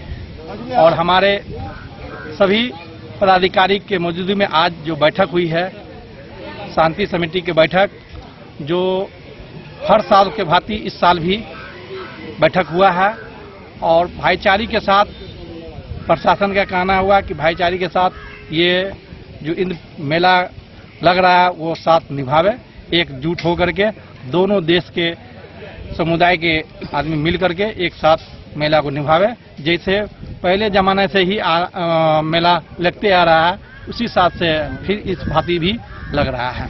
अच्छा, आपने जो गांव का नाम का जिक्र किया है, 4-5 कुछ गांव बताए हैं, तो लगभग 4-5 गांव ही है या और उससे भी बड़े गांव है? 15 लोग आते हैं। जी, काफी संख्या, बहुत संख्या में।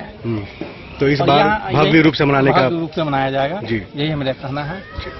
जी, मेला का जो आयोजन होने वाला है, खासकर बताया गया 4 तारीख को इसका उद्घाटन होना है और लगभग 6 दिनों के लिए यहाँ पर मेला लगेगा और भव्य रूप से इंद्र पूजा का मेला मनाया जाएगा।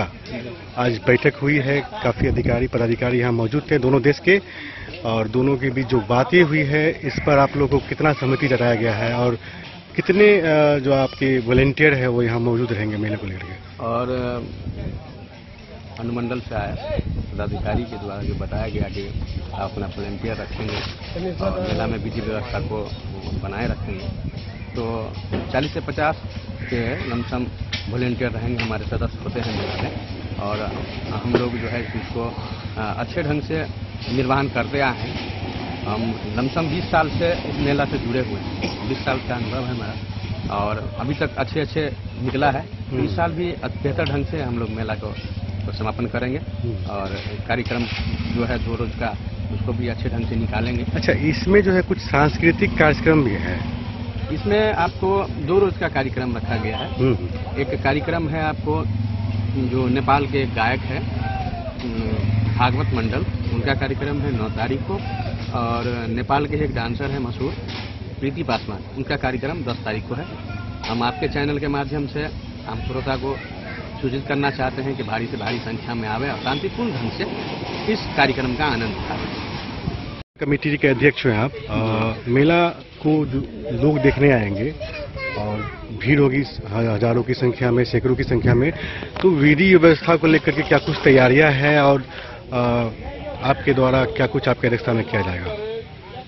आज जो है ना 2 तारीख को यहाँ घरमोहना को संदीप और यही बॉर्डर पर एक मीटिंग हुई साझा, जो नेपाल का भी पुलिस था और इंडिया का प्रशासन था। हमारे फुलपरास के SDPO से है, SDO से है और खटौना प्रखंड के CO से है और लौखा लालमनिया थाना के जो है हमारे SSO साहब और सारे पदाधिकारी गण के बीच में ये बैठक हुई और दोनों तरफ के जनता थे, नेपाल इंडिया दोनों तरफ के। हम लोग 5 गाँव 10 गाँव इधर 5-10 गाँव इधर और पूरे जनता के समर्थन से हम लोग ये 58 साल वाला मेला जो है लगाने जा रहे हैं। आज तक इस मेला पर किसी प्रकार का कोई घटना नहीं हुआ है।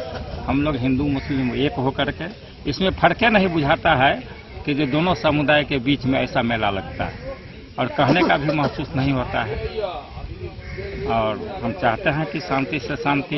अच्छा, नेपाल के जो पदाधिकारी थे और वहाँ के नागरिक थे उनसे क्या कुछ वार्तालाप हुआ है? उनसे वार्तालाप हुआ कि वहाँ का जो नेपाल से जो भी गतिविधि आएंगे, जो भी इस तरह का आदमी आएंगे उसको हम लोग जो है सो अपना उधर ये कर लेंगे। उसके बाद में जो दारू पर है उस पर कंट्रोल करेंगे हम लोग और हम लोग जो है दोनों तरफ के जो है प्रशासन एक होकर इस मेला को सफल बनाएंगे। किसी तरह कितने वॉलेंटियर है जो आप लोगों के द्वारा रखा जाएगा? हम लोग के द्वारा अभी 50-60 वॉलेंटियर हम लोग रखते हैं अपने। CCTV कैमरा का भी इंतजाम हुआ? CCTV कैमरा के निगरानी भी रखते हैं, CCTV कैमरा भी रखता है। और ये जो पानी वानी का व्यवस्था हो गया? पानी वानी का सब अगर व्यवस्था रहता है यहाँ पर। अगर कहीं आग लग जाए तो उसके लिए भी व्यवस्था रहता है। सारा व्यवस्था जी ठीक है। जैसे कि आप देख पा रहे हैं जान मंसूरी साहब मौजूद हैं।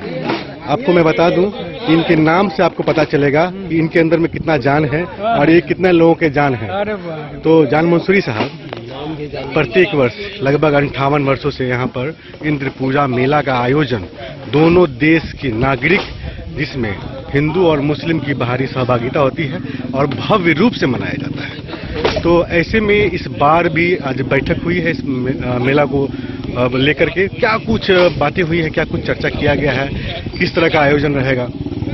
ये आज की जो इंद्र पूजा मेला जो लगाई जाती है घरमोहना में, उसी के संबंधित शांति समिति की बैठक की गई है SDO फुलपरास सर के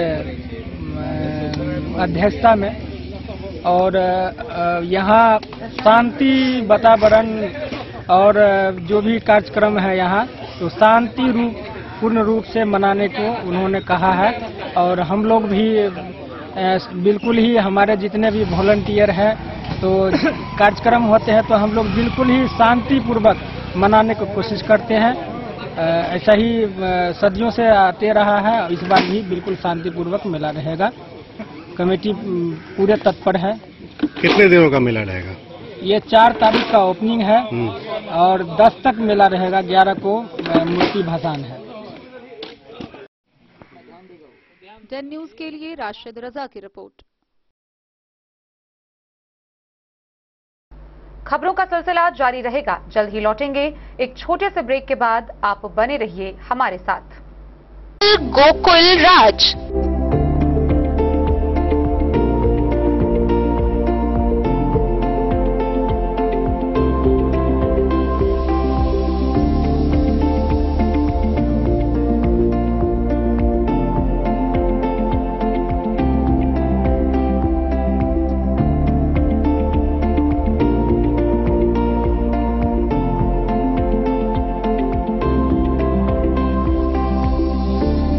शहर के भीड़ भाड़ से दूर शांति और सुकून से भरे वातावरण में मधुबनी शहर के लहरियागंज वार्ड नंबर 1 में पूरे मिथिलांचल क्षेत्र का सबसे भव्य होटल गोकुल राज 4 मंजिला इमारत की इस होटल में है 4 बड़े बड़े बैंकेट हॉल, रिंग सेरेमनी, शादी, मीटिंग या पार्टी, हर एक आयोजन के लिए अलग से हॉल की व्यवस्था।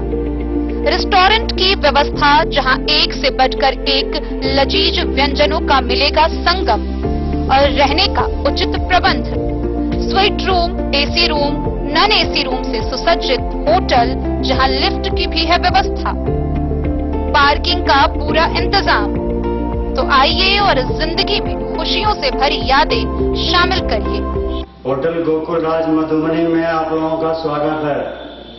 होटल गोकुल राज, लहरियागंज, वार्ड नंबर 1, मधुबनी। आनंद मिशन विद्यापीठ शिक्षा के क्षेत्र में एक नया आयाम अब छोटे बच्चों के लिए भी आधुनिक सुविधाओं के साथ उपलब्ध।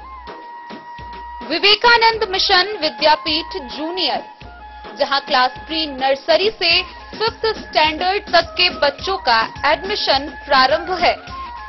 अगर आप भी चाहते हैं अपने बच्चों का शिक्षा के क्षेत्र में बेहतर विकास, तो विवेकानंद मिशन विद्यापीठ जूनियर है आपके लिए तैयार। 2.5 से 10 वर्षों के बच्चों के लिए आपको मिलेगा आधुनिक सुविधाओं के साथ एक बेहतर शिक्षा का माहौल। सीबीएसई बेस्ड करिकुलम सिलेबस के साथ साथ स्टूडेंट्स होंगे art and craft, game and sports और कल्चरल एक्टिविटीज में अव्वल। इंग्लिश मीडियम के माहौल के बीच स्टूडेंट्स बनेंगे स्मार्ट, जहां किताबी ज्ञान के साथ साथ हर क्षेत्र में स्टूडेंट्स होंगे अवेयर। हॉबीज और इंटरेस्ट को मिलेगी प्राथमिकता। तो आइए और अपने बच्चों के बेहतर भविष्य के लिए आज ही नामांकन करवाइए। विवेकानंद मिशन विद्यापीठ जूनियर। हमारा पता है सिरहुत कॉलोनी, नगर परिषद, मेन रोड। मतदाता सूची के गहन पुनरीक्षण कार्य को लेकर 32 बेनीपट्टी विधानसभा क्षेत्र अंतर्गत सभी बीएलओ, सहायक निर्वाचक निबंधन पदाधिकारी के साथ बेनीपट्टी के अनुमंडल पदाधिकारी सह निर्वाचक निबंधन पदाधिकारी ने बैठक की। इस दौरान उन्होंने मतदाता सूची के विशेष गहन पुनरीक्षण कार्य को लेकर कई दिशा निर्देश निर्गत किए। 32 बेनीपट्टी विधानसभा निर्वाचन क्षेत्र अंतर्गत बेनीपट्टी प्रखंड के सभी सहायक निर्वाचक निबंधन पदाधिकारी, बीएलओ, सुपरवाइजर एवं डेटा एंट्री ऑपरेटर के साथ मतदाता सूची के गहन पुनरीक्षण के तहत किए जाने वाले कार्यों एवं आगामी बिहार विधानसभा आम निर्वाचन 2025 के तैयारी के संबंध में छात्मक बैठक निर्वाचक निबंधन पदाधिकारी सह अनुमंडल पदाधिकारी बेनीपट्टी की अध्यक्षता में आहूत की गई। एसडीओ द्वारा बताया गया कि 1 सितंबर को दावा आपत्ति के लिए निर्धारित समय सीमा समाप्त हो गई है। उन्होंने कहा कि गणना प्रपत्र के साथ दस्तावेज अपलोडिंग का कार्य बीएलओ द्वारा पूर्ण कर लिया गया है। 32 बेनीपट्टी विधानसभा क्षेत्र के लिए 1 अगस्त को प्रकाशित मतदाता सूची में 2,80,876 मतदाता थे। एसडीओ ने कहा कि अब एईआरओ स्तर से सभी प्रपत्रों एवं संलग्न दस्तावेज की जांच की जानी है, जिसके बाद इसे ईआरओ के पास भेजा जाएगा, जहां इसे पुनः जांच करते हुए अग्रेतर कार्रवाई हेतु भेजी जाएगी। उन्होंने सभी एईआरओ को यह कार्य पूरी सावधानी से समय सीमा के अंदर पूर्ण करने का निर्देश दिया। एसडीओ द्वारा बताया गया कि बिहार विधानसभा आम निर्वाचन की तैयारी का कार्य प्रगति पर है। ऐसे में सभी सेक्टर पदाधिकारी मतदान केंद्र पर उपलब्ध आश्वस्त न्यूनतम सुविधा से संबंधित प्रतिवेदन तथा कम्युनिकेशन प्लान तैयार कर 2 दिनों के अंदर उपलब्ध कराएंगे। साथ ही बीडीओ को भी निर्देशित किया गया कि मतदान दल के लिए रूट चार्ट, वाहन टैगिंग से संबंधित प्रतिवेदन तैयार करते हुए उपलब्ध कराया जाए, ताकि अग्रेतर कार्रवाई हेतु भेजा जा सके। बैठक में बीडीओ बेनीपट्टी महेश्वर पंडित, बीपीआरओ मधुकर कुमार, अकरम नजफी, सीडीपीओ अंजना, सभी बीएलओ, सुपरवाइजर एवं डेटा एंट्री ऑपरेटर उपस्थित थे। बेनीपट्टी से विनोद कुमार की रिपोर्ट। हरलाखी से बड़ी खबर सामने आ रही है, जहां बीते सोमवार की रात उमगांव चौक पर अचानक अगलगी की घटना हुई और इस घटना में 7 दुकान जलकर राख हो गया। तकरीबन 5 लाख की क्षति का आकलन किया जा रहा है। हरलाखी थाना क्षेत्र के उमगांव बाजार चौक पर सोमवार की देर रात अचानक आग लगने से 7 दुकानें जलकर राख हो गई, जिससे दुकानदारों को लाखों का क्षति हुआ। बताया जा रहा है कि आग लगते ही अफरा तफरी का माहौल कायम हो गया। सूचना मिलने के बाद हरलाखी थाना से मिनी अग्निशमन वाहन पहुंची, लेकिन आग पर कंट्रोल नहीं होने के बाद बेनीपट्टी से एक छोटी व एक बड़ी अग्निशमन वाहन पहुंची, जिसके बाद ग्रामीणों के सहयोग से आग बुझाया गया, लेकिन तब तक सभी दुकानें जलकर राख हो गई थी। पीड़ित दुकानदार चुन्ना शेख ने बताया कि घटना में करीब लाखों का सामान जलकर राख हो गया। आग का कहर इतना तेज था कि फल दुकान से सटे आसपास के 7 दुकान चपेट में आ गए, जिसमें चलितर सहनी, गणेश सहनी, दिनेश साह, श्याम महतो का फल दुकान व चुन्ना शेख का फल व बिस्किट दुकान, राकेश गुप्ता का गिफ्ट आइटम दुकान, गौरी साह का बिस्किट का दुकान शामिल है। जानकारी देते हुए ग्रामीणों व अन्य दुकानदारों ने बताया कि इस घटना में तकरीबन 5 लाख से अधिक का सामान जलकर राख हो गया। वहीं इस घटना में हुई क्षति को लेकर राजद नेता निशांत शेखर, दानिश इकबाल ने पीड़ित दुकानदार को उचित मुआवजा देने की मांग प्रशासन से की है।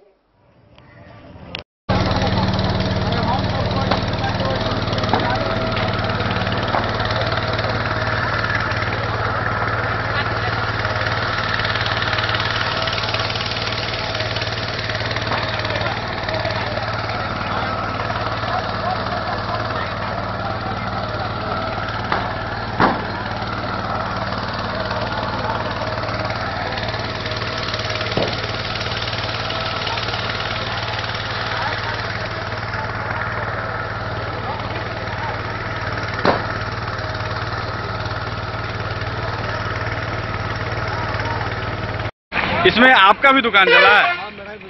अच्छा, आग कैसे लगी थी ये जानकारी हुई है? बिजली सर्किट से लगी थी आग। बिजली शॉर्ट सर्किट से आग लगी है। कितना का नुकसान हुआ होगा आपका? मेरा तो 2 लाख का नुकसान हुआ होगा। अच्छा, और टोटल जो सभी दुकानों को मिलाकर लमसम कितने का नुकसान हो गया होगा? 5 लाख तक का हो गया। अच्छा, आप यही दुकान करते थे? हाँ। किस चीज का दुकान था आपका? मेरा फ्रूट का था, बिस्किट का। अच्छा, और जो दुकानें जली हो किस किस चीज का दुकान था? सारा A to Z फल और बिस्किट। अच्छा, मनिहारा की दुकान था। अच्छा, ये आपका नाम? मेरा नाम चुन्ना है। हरलाखी से संजय राउत की रिपोर्ट। चुनावी बिगुल बजने से पहले ही मधुबनी विधानसभा से एनडीए उम्मीदवारों की होड़ उठ गई है। इसी बीच मधुबनी से नागेंद्र प्रसाद राउत ने प्रेस वार्ता आयोजन कर विधानसभा क्षेत्र से अपनी दावेदारी पेश की है। उन्होंने कहा कि अगर उन्हें टिकट मिलता है तो उनकी जीत निश्चित होगी। 36 मधुबनी विधानसभा सीट से एनडीए उम्मीदवार के रूप में 30 सालों से क्षेत्र में सेवा देने वाले भाजपा के नागेंद्र प्रसाद राउत ने सैकड़ों कार्यकर्ता के साथ प्रेस कॉन्फ्रेंस करते हुए कहा कि पार्टी मुझे यदि टिकट देती है तो मेरा जीत 36 मधुबनी विधानसभा क्षेत्र से निश्चित होगी, क्योंकि 30 वर्षों से वह मधुबनी विधानसभा में कार्य किए हैं और कार्य के बल पर जनता का आशीर्वाद उन्हें मिलेगा। उन्होंने कहा कि वैसे चुनाव आयुक्त के द्वारा चुनावी तारीख की घोषणा होना अभी बाकी है, लेकिन उम्मीदवारों की संख्या में धीरे धीरे हर विधानसभा में बढ़ता हुआ देखने को मिल रहा है। गौरतलब हो कि प्रेस कॉन्फ्रेंस में कार्यकर्ताओं की माने तो नागेंद्र प्रसाद राउत की कर्मठता एवं अनेक क्षेत्र में सकुशल कार्य को लेकर मोहताज बने हुए हैं। उन्होंने कहा कि यदि जनता का आशीर्वाद उन्हें मिला तो सबसे अधिक शिक्षा के क्षेत्र में कार्य करेंगे। नेता कैसा हो? हमारा नेता कैसा हो? संगठन में हम लगे हुए हैं 92 से भाजपा में है। उससे पहले संघ का दायित्व में थे। उसके बाद लगे, पार्षद बने, डिप्टी मेयर में चुनाव हारे, मेयर में चुनाव हारे। उसके बाद संगठन में जो अभी प्रदेश कार्य समिति का दायित्व है, संगठन जो निर्णय आदेश करता है उस मुताबिक लगे हुए हैं। कल भी नगर कार्य समिति की बैठक थी। मेरे मार्गदर्शन में जो प्रयास हुआ किए आप लोग उसका साक्ष्य है। और लोकतंत्र है, लोकतंत्र में तो सबको अपना दावा देने का अधिकार है। ऐसा लोग दावा दे रहा है जिसको आज मधुबनी विधानसभा का चौहद्दी भी पता नहीं है, वो भी विधानसभा प्रत्याशी के रूप में दे रहा है। उस क्षेत्र से नहीं है, उसके बाद भी दावा दे रहा है। संगठन निर्णय, हम अपना दावा दिए हैं। संगठन को सोचना है कि कौन उपयुक्त प्रत्याशी होगा। इसी के संदर्भ में आप लोगों को कहे कि एक बार मेरा दावा सही है गलत है, आगे तक हमारा कोई आज दौड़ेगा। हम 3 टर्म 6 साल कंटिन्यू, जब 26 पंचायत पंडोल था मधुबनी विधानसभा में, उसका प्रभारी रहे हैं संगठनात्मक रूप में। शहर में 2000 से हमेशा प्रभारी चुनाव में भी रहा है और शहर में रहिका के प्रभारी रहे 3 साल। जीवन भर तो हम प्रभारी रहे। किसी को पता नहीं होगा कि कौन वार्ड कहाँ है, कौन पंचायत कहाँ है। हमको तो 2600 पंचायत, 10 पंचायत रहिका, और उस समय में अभी 45 वार्ड है, लेकिन चुनाव होगा 30 वार्ड पर। हमसे ज्यादा किसको जानकारियों नहीं होगा किसी उम्मीदवार को जो प्रत्याशी है। मूलभूत समस्या शहर का कैनाल है, पानी लॉगिंग है। विद्यालय की स्थिति हमारी सरकार के रहते हुए भी जो वर्तमान में प्रत्याशी माने विधायक थे उनके द्वारा समीक्षा नहीं की गई। अगर समीक्षा होती है तो विद्यालय की स्थिति अपने आप से, क्योंकि यह गरीब जगह है, सबको पढ़ने और पढ़ाने की क्षमता सभी के पास नहीं है। अगर सरकारी विद्यालय की स्थिति सही ढंग से हो तो यहाँ गरीबों का बच्चा और पैसा वाले के भी बच्चा यहाँ पढ़ने के लिए जाएगा।